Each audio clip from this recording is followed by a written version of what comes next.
I just woke up. I noticed the scale went up a few pounds, which I'm not really happy about right now, but it's my fault. It's totally self-inflicted, and I will do better. So I know I need to at least do a 36-hour to 48-hour fast and kickstart everything back into motion. Look who just woke up as well. Hi, Noki. You gonna say hello to everyone?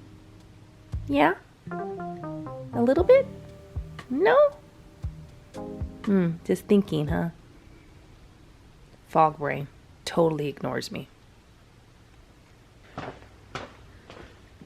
I don't know. Sometimes I just feel like taking a break, but I'm having a bit of anxiety with the weight scale. You know what I mean? When I see a pound or two go up, total anxiety. Do you ever feel that way? Yeah, because I think I might be a slave to the scale. Is that good? Or is that a bad thing? I don't know. Have you ever had a time when you intentionally wanted to start a fast that was around 24 to 48 hours and you totally fell off by the time the afternoon hit and it's dinner time? Yeah, that's happened to me quite a bit lately. And I don't know why I keep binging. I take that back. I do know why I've been binging, but at the moment that it actually happens, I don't know why I'm doing it. I just do it almost subconsciously. You ever had that feeling? That's why we need to address the good, the bad, and the ugly side of fasting. Okay, I've been doing some really bad things like binge eating. When I think about going to start a 48-hour fast, usually I do that on a Sunday evening going into Tuesday. For the dinner time is when I break my fast. It hasn't been happening lately. I started well-intentioned and then I fall off somewhere between 24 and 30 hours. So I have to tell you my dirty little secret.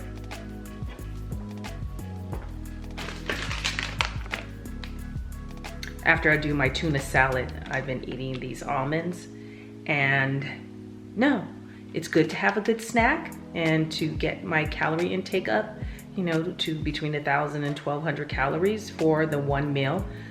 But no, I can't stop there lately. I have been taking this bag, and instead of getting a handful, I'm eating almost half a bag. No bueno. No bueno. The other culprit of this bad side of fasting has been these processed food, which is not like me. Processed food. I've been eating these graham crackers. This is the devil, okay? And the reason why I call it the devil is because it comes off as being so good, but yet it is so bad for you. But my craving is there, and it's been going. And I'm not proud of it, but I just know this cannot be in the house. What other things have I been binging on? Probably cheese, but everyone knows that I like cheese, and I'm not gonna stop eating it. It's just that I have to be aware of the intake and what I'm putting in my mouth in one sitting. So I might start cutting some cheese that I'm going to put into my tuna salad, but while I'm cutting the cheese, I'm eating the cheese. I'll put 2 pieces in the salad and take one and eat it myself, and then I'll do it and repeat it over and over until I'm finished making the tuna salad. So really, I have doubled my cheese intake, which is not the best thing to do. The ugly side of the bad side of fasting is that the weight scale starts to go back up. Everything you've been working for almost can go down the drain in one sitting if you're not careful. And for me, it's probably been a couple of sittings that I've noticed that I've gained weight. I'm just not happy with that. And it's unacceptable. It really is. Yeah, the cat says it's unacceptable too. Right, Milky?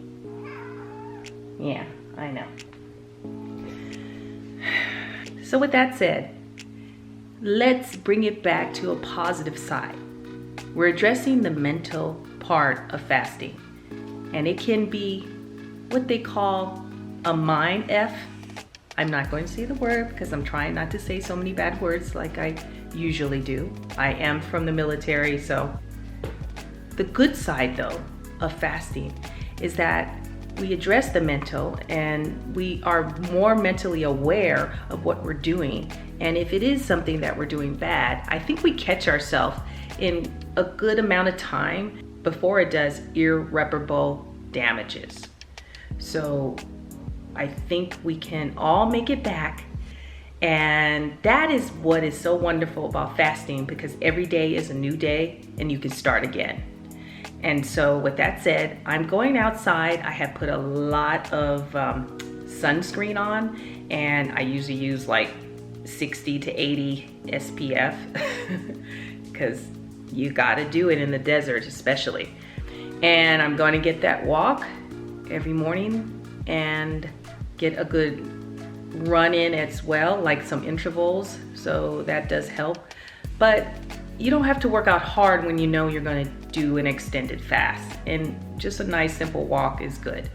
Movement is always good. So pray for me, guys, because I really need to get off of the binge thing and address the stress levels. We all have to address those issues that are bothering us and causing the binging in the first place. That's the bad side of fasting. The ugly side is the aftermath of what you've been doing with the bad behavior, is the weight gain, right? And then health issues come with the weight gain. And usually for me, it's the cholesterol goes up, the blood pressure goes up, all these things happen. So let's get back to the good side of fasting. I look forward to being back on track with you all. So thanks for watching. Oh, and the question of the day.